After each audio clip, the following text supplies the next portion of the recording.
श्री गणेशाय नमः। ओम गंगणपतये नमः। वक्रतुंड महाकाय सूर्यकोटि समप्रभा निर्विघ्नं कुरु मे देवा सर्वकार्येषु सर्वदा। गजाननं भूतगणादिसेवितं कपित्थजम्बूफलचारुभक्षणम् उमासुतं शोकविनाशकारकं नमामि विघ्नेश्वरपादपङ्कजम्।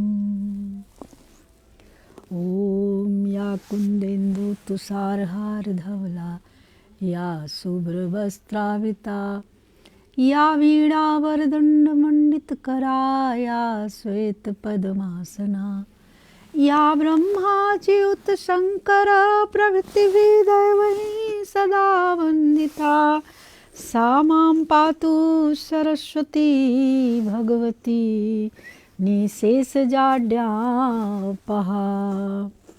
वासुदेवसुतं देवं कंसं चारूरमर्दनं देवकी परमानन्दनं कृष्णं वन्दे जगद्गुरुम्।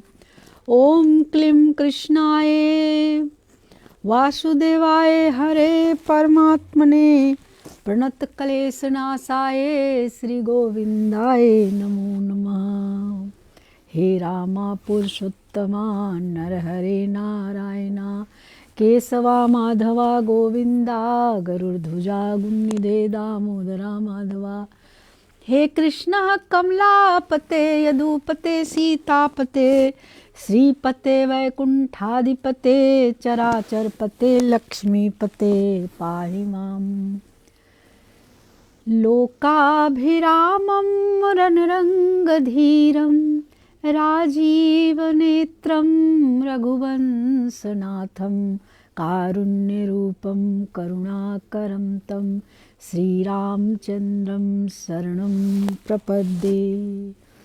मनोजवं मारुततुल्यवेगं जितेन्द्रियं बुद्धिमतां वरिष्ठं वातात्मजं वानरयुथमुख्यं श्रीरामदूतं शरणं प्रपद्ये। बोलिए सियावर रामचंद्र भगवान की जय। श्री कृष्णचंद्र भगवान की जय। श्री बालकृष्ण लाल की जय। श्री सद्गुरु देव की जय। ओम नमः पार्वती पतये हर हर महादेव हर। श्री राम जय जय राम जय सिया राम जय सिया राम। श्री राम जय जय राम जय सिया राम जय सिया राम। मुकुंद माधव गोविंद बोल केशव माधव हरि हरि बोल केशव माधव हरि हरि बोल। मुकुंद माधव गोविंद बोल केशव माधव हरि हरि बोल। राम राम बोल कृष्ण कृष्ण बोल राधा कृष्ण बोल हरे कृष्ण बोल। मुकुंद माधव गोविंद बोल केशव माधव हरि हरि बोल। मुकुंद माधव गोविंद बोल केशव माधव हरि हरि बोल। राम राम बोल कृष्ण कृष्ण बोल राधे कृष्ण बोल हरे कृष्ण बोल। आइए सर्वमंगल कामना करते हैं। सुखी बसे संसार सब दुखिया रहे न कोई। यह अभिलाषा हम सब की मेरे भगवन पूरी हो। विद्या बुद्धि तेज बल सबके भीतर हो। दूध पूत धन धान्य से वंचित रहे न कोई। आपकी भक्ति प्रेम से मन होवे भरपूर, राग द्वेष से चित्त मेरा को सौभाग्य दूर। मिले भरोसा नाम का हमें सदा जगदीश, आशा तेरे नाम की बनी रहे ममईस। पाप से हमें बचाइए करके दया दयाल, अपना भक्त बना कर सबको करो निहाल। दिल में दया उदारता, मन में प्रेम अपार, हृदय में धैर्य वीरता, सबको दो करतार। नारायण तुम आप हो पाप विमोचनहार, क्षमा करो अपराध सब, कर दो भव से पार। हाथ जोड़ विनती करूं सुनियो कृपा निधान, साधु संगत सुख दीजिए, दया धर्म का दान दीजिए, दया धर्म का दान दीजिए, दया धर्म का दान दीजिए, दया धर्म का दान दीजिए, दया धर्म का दान दीजिए, दया धर्म का दान। जय जय श्री राधे श्याम। हरि ओम तत्सत। कर्पूर गौरम करुणावतारम संसार सारम भुजगेन्द्रहारम, सदा वसंतम हृदयारविंदे भवम भवानीं सहितं नमामि। सभी देवी देवता के चरणों में बारंबार प्रणाम।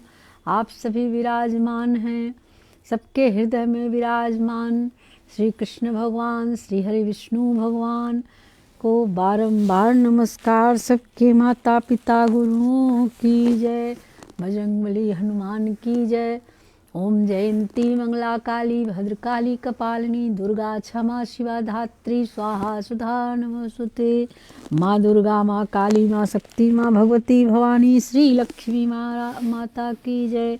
लक्ष्मी नारायण नारायण नारायण, हो लक्ष्मी नारायण नारायण नारायण, श्रीमन नारायण नारायण नारायण।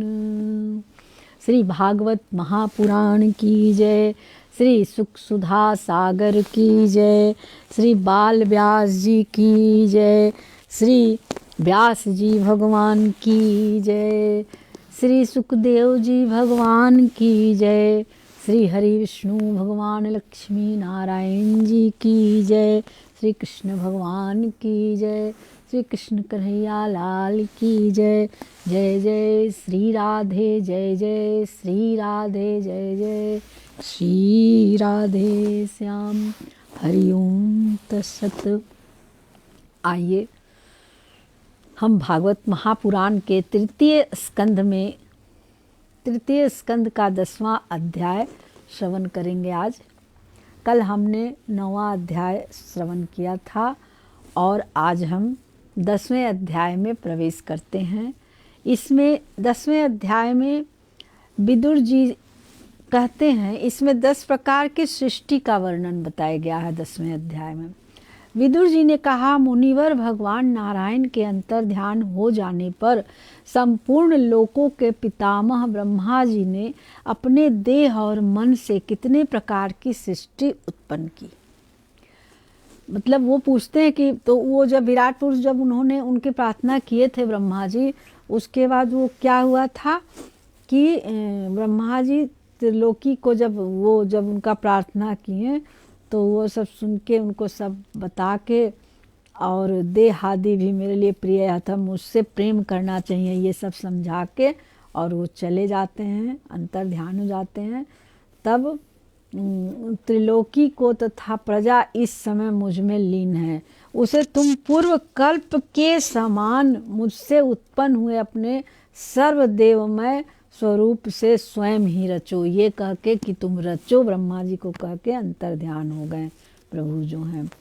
तो अब ब्रह्मा जी क्या करते हैं, वो किस तरह से 10 प्रकार की सृष्टि का वर्णन है तो इसी बारे में करते हैं। और विदुर जी पूछते हैं, मुनिवर, भगवान नारायण के अंतर ध्यान हो जाने पर संपूर्ण लोकों के पितामह ब्रह्मा जी ने अपने देह और मन से कितने प्रकार की सृष्टि उत्पन्न की?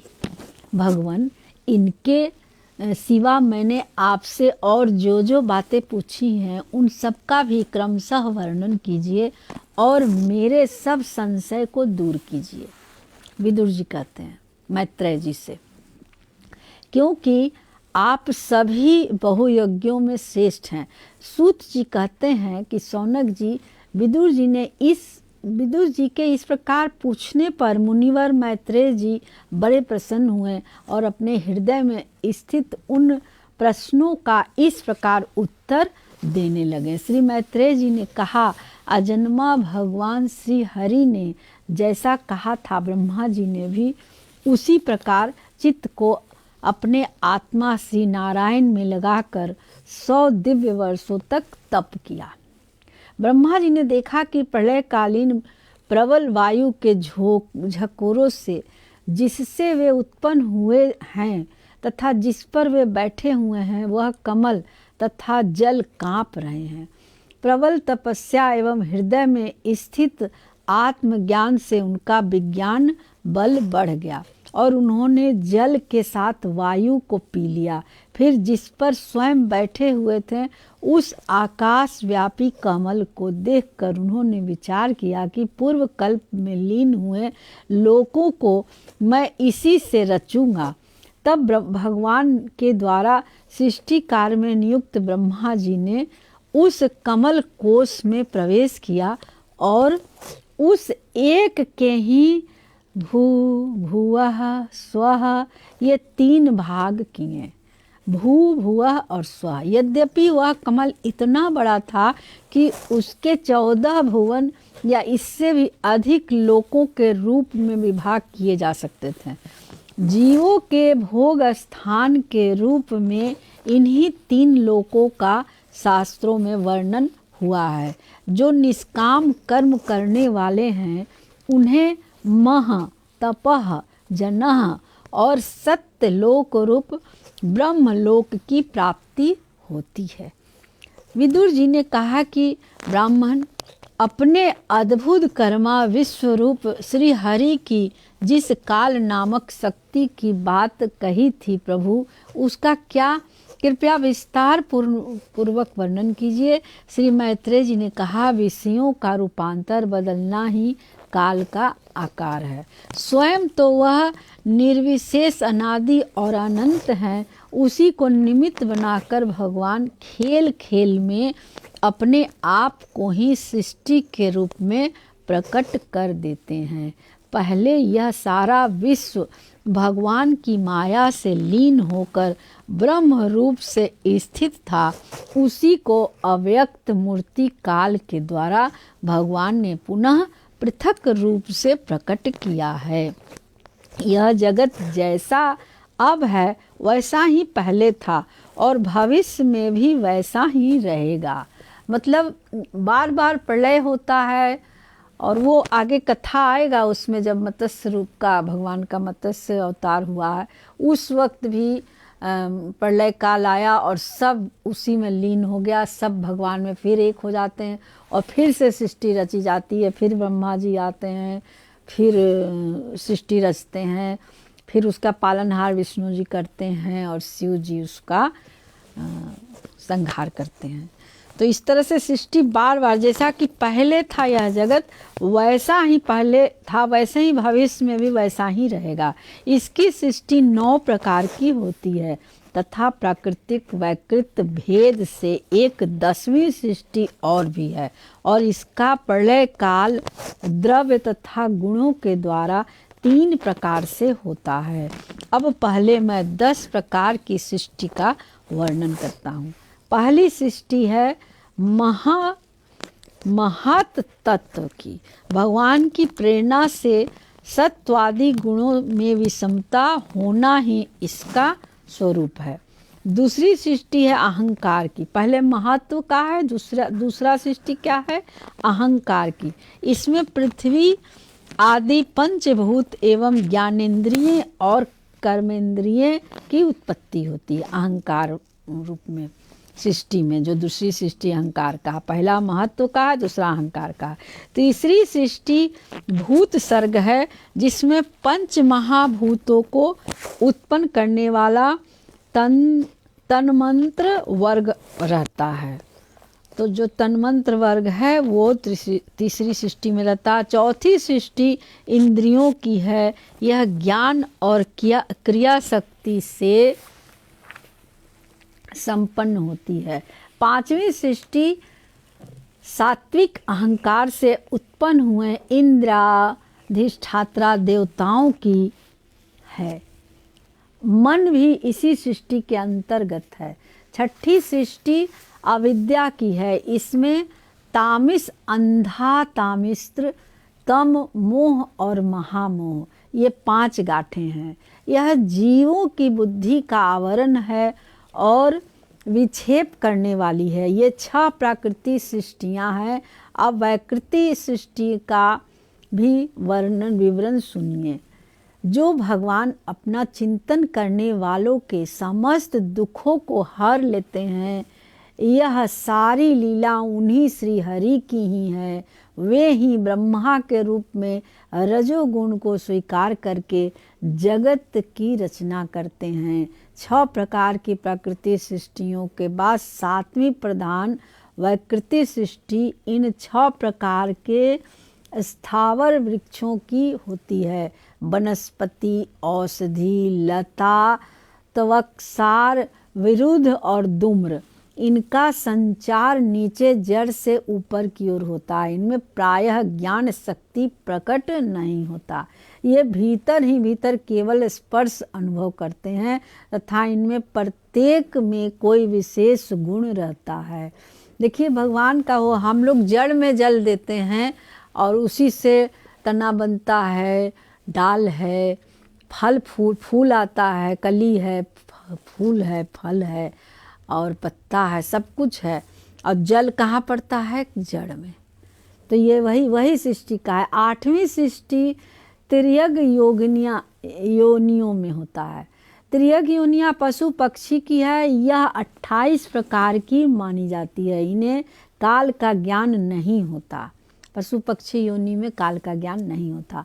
तमोगुण की अधिकता के कारण ये केवल खाना पीना, मैथुन करना, सोना आदि ही जानते हैं। इन्हें सूंघने मात्र से वस्तुओं का ज्ञान हो जाता है। इनके हृदय में विचार शक्ति या दूरदर्शिता नहीं होती। साधु श्रेष्ठ, इन तृतीयक में गौ, बकरा, भैंसा, कृष्ण मृग, सूअर, नीलगाय, रूरू नामक मृग, भेड़ और ऊंट, ये द्विसफ 2 खुरों वाले पशु कहलाते हैं। गधा, घोड़ा, खच्चर, गौर मृग, सरफ और चमरी, ये एक सफ मतलब 1 खुर वाले हैं।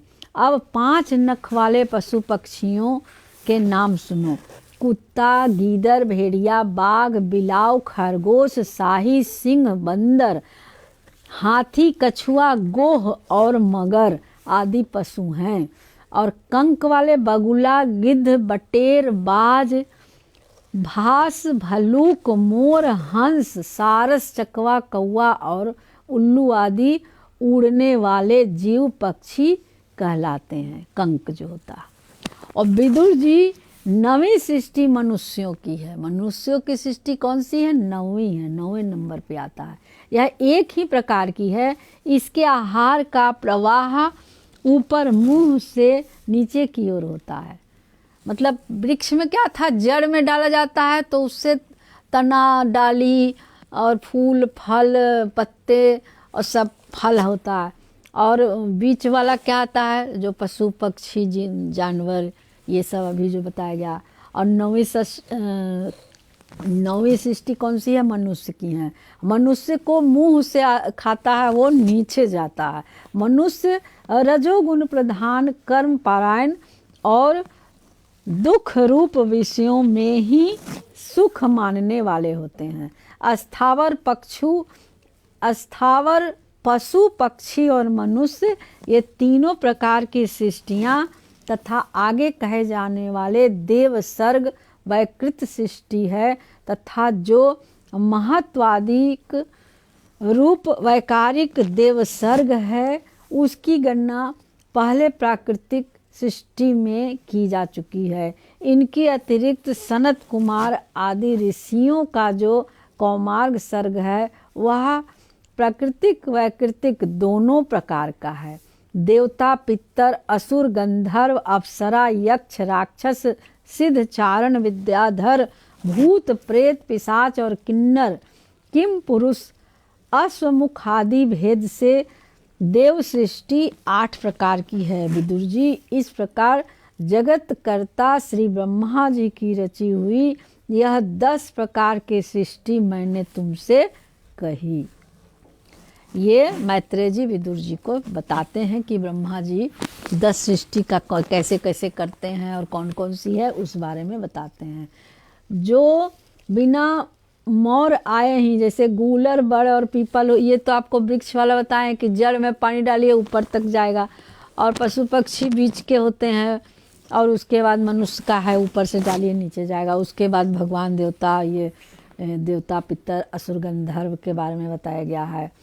तो इस तरह से होता है। और जैसे कि फल का है कि ऊपर की ओर नहीं चढ़ती है, जैसे खरबूजा, तरबूजा आदि है, ये सब नीचे लता में ही रहता है। और ये इस तरह से बहुत से बताए हैं कि जो बिना मोर आए ही फलते हैं, जैसे गूलर, बड़, पीपल आदि, जो फलों के पक जाने पर नष्ट हो जाते हैं, जैसे धान, गेहूँ, चना आदि, ये सब जब पक जाता है तो खत्म हो जाता है उसका पेड़। जो किसी के आश्रय लेकर बढ़ते हैं, जैसे ब्राह्मणी, गिलोय आदि, जिनकी छाल बहुत कठोर होती है, जैसे बांस आदि, जो लता पृथ्वी पर ही फैलती है किंतु कठोर होने से ऊपर की ओर नहीं चढ़ती, जैसे खरबूजा, तरबूजा आदि, जिसमें पहले फूल आकर फिर उन फूलों के स्थान ही फल लगते हैं, जैसे कि आम, जामुन आदि। और ये मेन क्या, ब्रह्मा जी जरूर सृष्टि करते हैं। और ब्रह्मा जी भी मतलब एक प्रकार से वो भी भगवान ही है, जो कि सृष्टि करने के समय वो ब्रह्मा है। मैं आगे आप लोग को और भी बताऊंगी कि भगवान एक हैं। अब जैसे एक मनुष्य है वो सारा काम करता, मनुष्य के ऊपर मैं समझाने के लिए कर रही हूँ, इसे भगवान को मनुष्य नहीं कर। आगे का पहले पूर्ण कर दूं। अब आगे मैं वंश और मनवंतर आदि का वर्णन करूंगा। ये मैत्रेय जी विदुर जी से समझाते हैं कि इस प्रकार सृष्टि करने वाले सत्य संकल्प भगवान भगवान हरि ही ब्रह्मा के रूप में प्रत्येक कल्प के आदि में रजोगुण से व्याप्त होकर स्वयं ही जगत के रूप में अपनी ही रचना करते हैं। साफ लिखा, मैं वही कह रही थी कि भगवान क्या करते हैं, हरि ही ब्रह्मा करते। भगवान हरि जो विष्णु जी हैं वही ब्रह्मा जीवन के, और प्रत्येक कल्प में जब जब इस कल्प का अंत होता फिर नया कल्प आता है, तो वो हर बार क्या करते हैं कि रजोगुण से युक्त हो करके ब्रह्मा जी के रूप में व्याप्त हो करके और स्वयं ही जगत में रूप को अपनी ही रचना करते हैं। मतलब सब कुछ भगवान बनाते हैं। अब इसमें मैं ये समझने वाली बात है कि अब जैसे एक मनुष्य है या स्त्री और पुरुष, भगवान के उसमें जीव कहे जाते हैं। स्त्री पुरुष का कोई वो नहीं है कि ये स्त्री हैं ये पुरुष है, ऐसा कुछ नहीं। हमारे गीता में भी ये लिखा हुआ, भगवान के उसमें सिर्फ जीव है, मनुष्य है। तो मनुष्य जो एक है वो क्या है कि वो सुबह में अगर सफाई कर रहा है, झाड़ू पोछा ये सब करके, तो घर का ये काम किया। दोपहर में क्या होता है, तैयार हो करके बच्चा स्कूल जा रहा है या ऑफिस जा रहे हैं तो उनका दूसरा वो हुआ। शाम के टाइम में वो दूसरा हुआ, वही पढ़ लिख के वही डॉक्टर बन जाता है, तो डॉक्टर है, वो वकील है, लेकिन है तो वो मनुष्य ही। तो एक ही है भगवान, वही ब्रह्मा के रूप में है विष्णु। विष्णु जी स्वयं है, हरि उन्हीं को कहा गया, वही ब्रह्मा है, वही शिव है, और वही विराट पुरुष का आगे पीछे मैंने हम लोगों ने पहले उसको सुना है, वही चीज़ यहाँ विस्तार से धीरे धीरे इसका बढ़ते जाएगा। तो इस तरह से हमने 10वां अध्याय का विश्राम हुआ। 10वें अध्याय में किस तरह से भगवान 10 सृष्टि करते हैं ब्रह्मा जी, उसके बारे में हम लोगों ने सुना, और इसका विश्राम हुआ 10वां अध्याय का। और कल हम लोग 11वें अध्याय में प्रवेश करेंगे, जिसमें मनवंतर आदि काल विभाग का वर्णन होगा। तो आइए 2 मिनट का भजन करते हैं। श्री कृष्ण गोविंद हरे मुरारे, हे नाथ नारायण वासुदेव। पितमातु स्वामी सखा हमारे, पितमातु स्वामी सखा हमारे, हे नाथ नारायण वासुदेव। श्री कृष्ण गोविंद हरे मुरारे, हे नाथ नारायण वासुदेव। बोल हरि हरि हरि बोल, केशव माधव गोविंद बोल। बोल हरि हरि हरि बोल, केशव माधव हरि हरि बोल। श्री भागवत भगवान की है आरती, पापियों को पाप से है तारती। बांके बिहारी तेरी आरती गाऊं, श्री बांके बिहारी तेरी आरती गाऊं। जय बांके बिहारी सरकार की जय, श्री हरि कृष्ण भगवान की जय। जय जय श्री राधे। कर्पूर गौरम करुणावतारम संसार सारम भुजगेन्द्रहारम सदा वसंतम हृदयारविंदे भवम भवानीं सहितं नमामि। जय जय श्री राधे। मंत्रहीनम क्रियाहीनम भक्तिहीनम जनार्दन, यत् पूजितं मया देव परिपूर्ण तदस्तु मे।